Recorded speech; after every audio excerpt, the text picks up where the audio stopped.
Hello, I'm Tony Hendricks, Chief Operating Officer at Lewis Funeral Home. Lewis Funeral Home has been serving San Antonio and surrounding areas for over 100 years. Lewis Funeral Home's ultimate goal is to help those families in their time of need.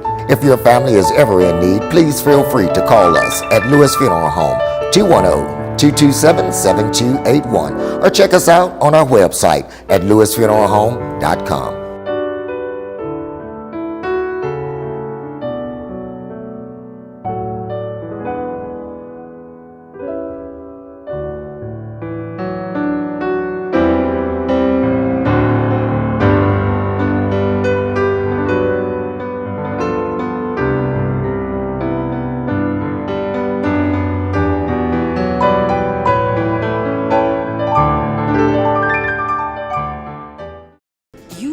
Your house a reality. Homeschooling yourself on loans, color-coding listings, and flushing every toilet in a 20-mile radius. If you can ace house hunting, you can do it for retirement. Get on track with tips at aceyourretirement.org. First time I tried Vicodin, it was laying around my mom's house. I didn't know they'd be this addictive. I didn't know how far I'd go to get more. Opioid dependence can happen after just 5 days. Know the truth, spread the truth.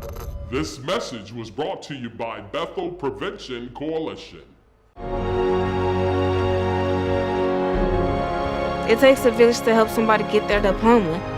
Changes your whole life. Find free adult education classes near you at finishyourdiploma.org. I've just been in an accident. What am I supposed to do? Before you act, let me attack. I'm Nathaniel Mack. Call today, 333-MAC. You don't pay unless we win.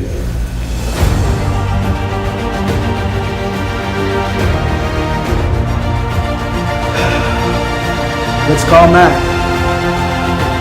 Let's call Mac. Nothing to do this week? Don't miss another event. Go to blacksinsanantonio.com for our event calendar. The home of the largest business directory in San Antonio with an African American focus. Sign up today for our weekly e-blast and text message alerts. Help us make this a better community. Connect, empower, grow.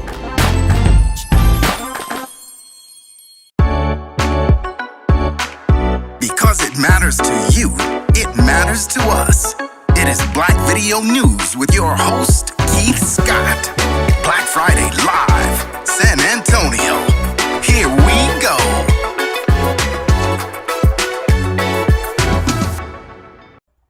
I want to thank you all for tuning in to Black Friday Live. I'm your host, Keith Scott. Now, it's coming up. Election time, early registration is coming up. We're almost in the month of October. So if you're not registered, you got time to get out there to get registered, to be prepared for November 6th. I'm joined today with our state rep right here on Black Friday Live in District 120, Miss Barbara Gervin Hawkins. How we doing, Barbara? I'm doing fantastic.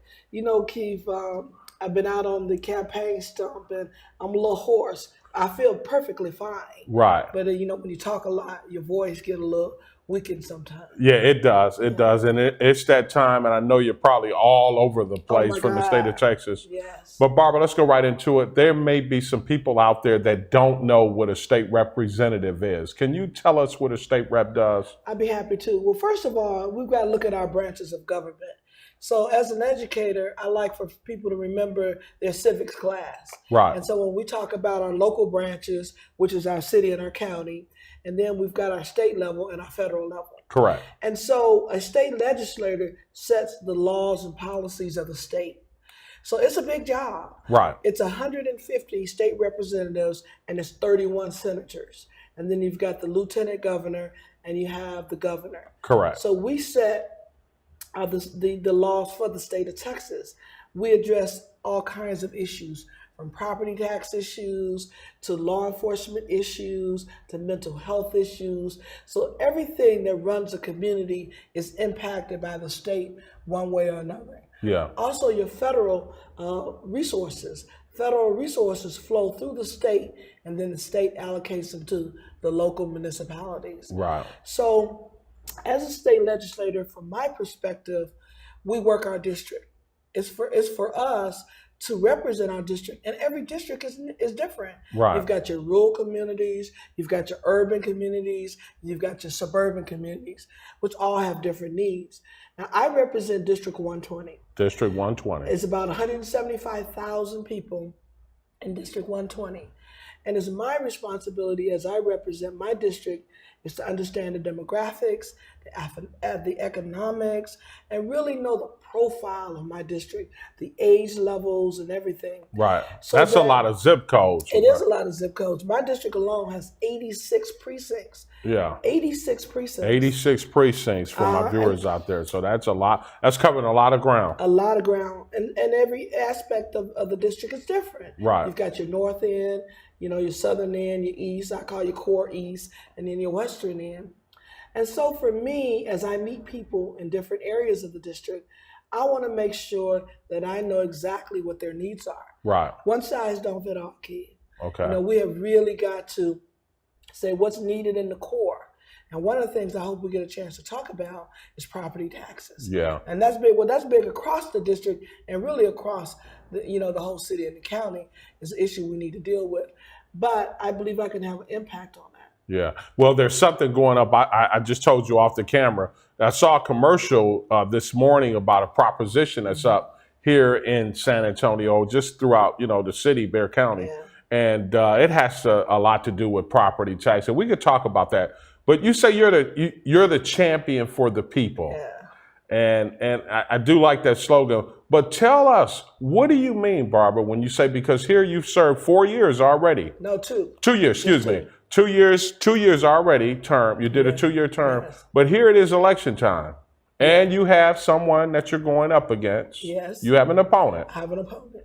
You do. So when you say you're the champion for the people, what do you mean when you say you're the champion for the people? For me, I've been so immensely blessed. For those who don't know me, one of my big brothers is George Gervin, the Iceman. Right. And so when he brought me here to San Antonio, from Detroit, Michigan, I didn't really know what to expect. But one thing that was clear to me, having gotten involved in the community early on, was that there was a lot of needs that were not being met. Now, no doubt the leadership of this community has worked very hard to build up our infrastructure. Look at our medical center, a premier medical center. We've got cybersecurity here. Right. When the housing boom or the housing failure came, San Antonio wasn't impacted. We have multiple industries where we get resources from. So the citizens, the leadership of our community has done a great job.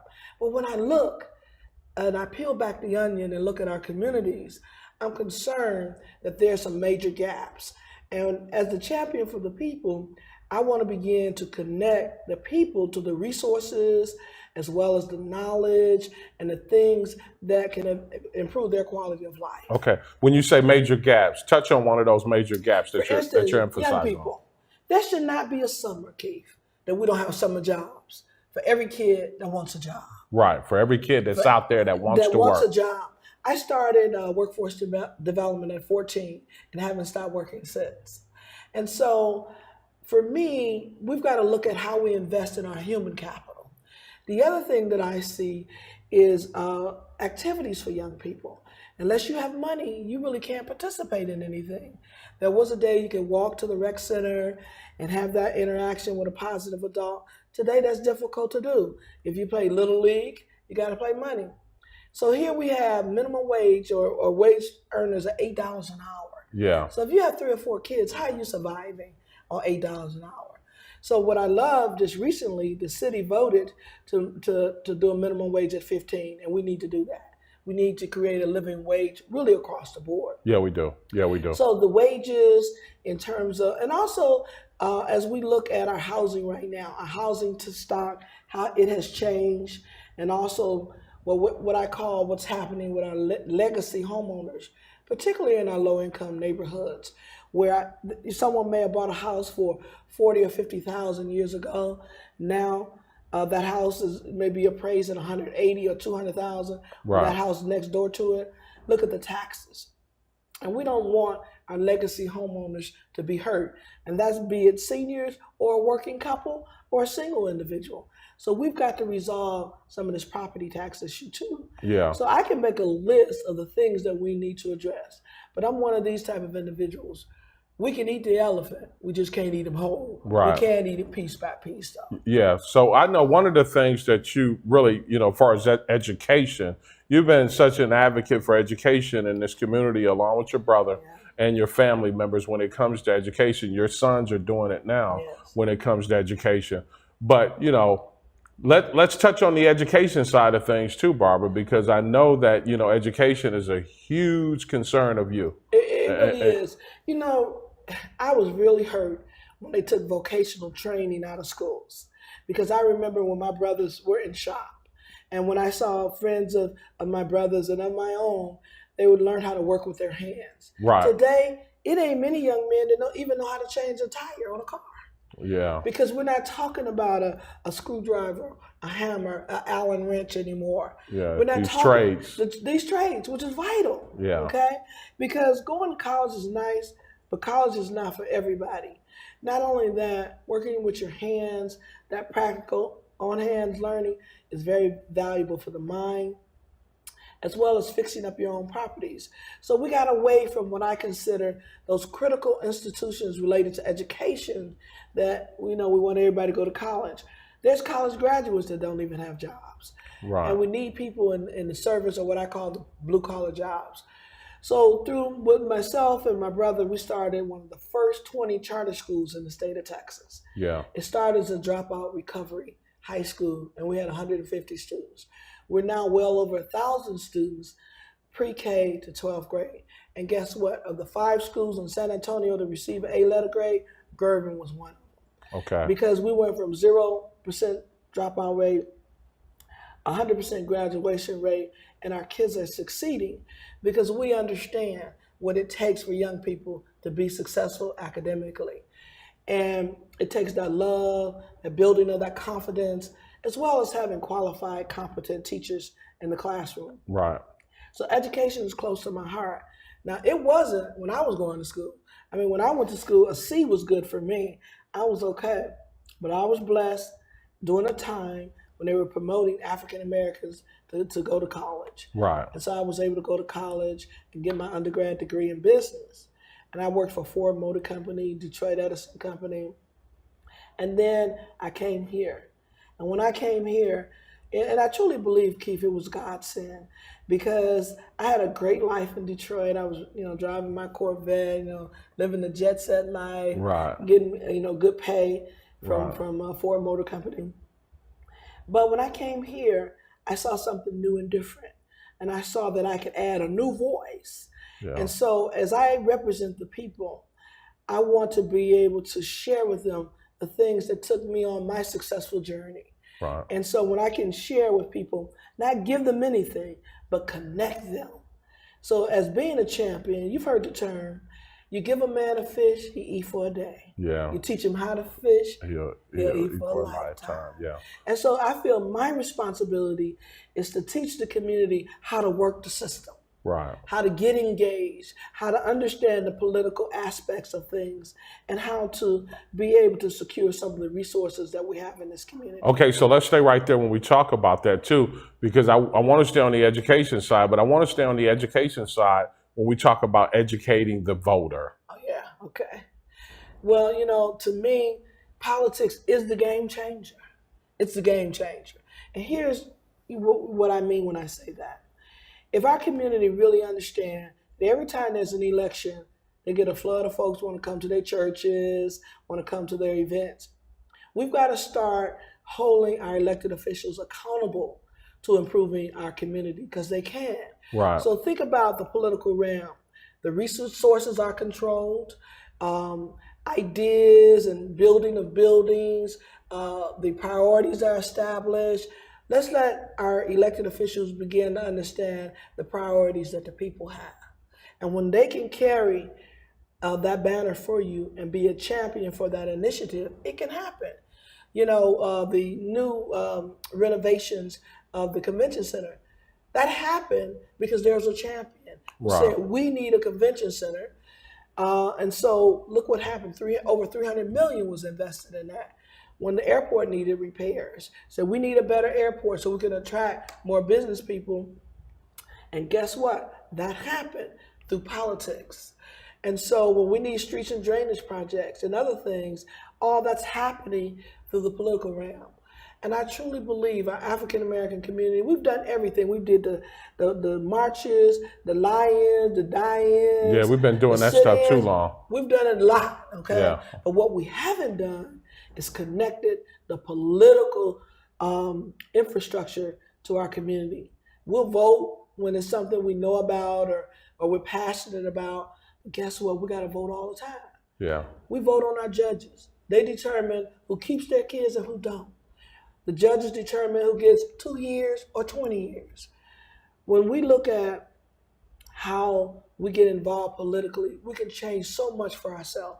I truly believe the biggest change for the African American community, and when I say change, I'm talking about improvement, comes through our political infrastructure, something that we're so disconnected from. We are very disconnected. The voter needs to be educated, and we need to continue to educate these voters on a lot of different things that are on the ballot, people that are not familiar with it. Barbara, what would you say to the voter out there right now during election time where they can vote for Barbara Gervin Hawkins? Well, early voting starts October 22nd.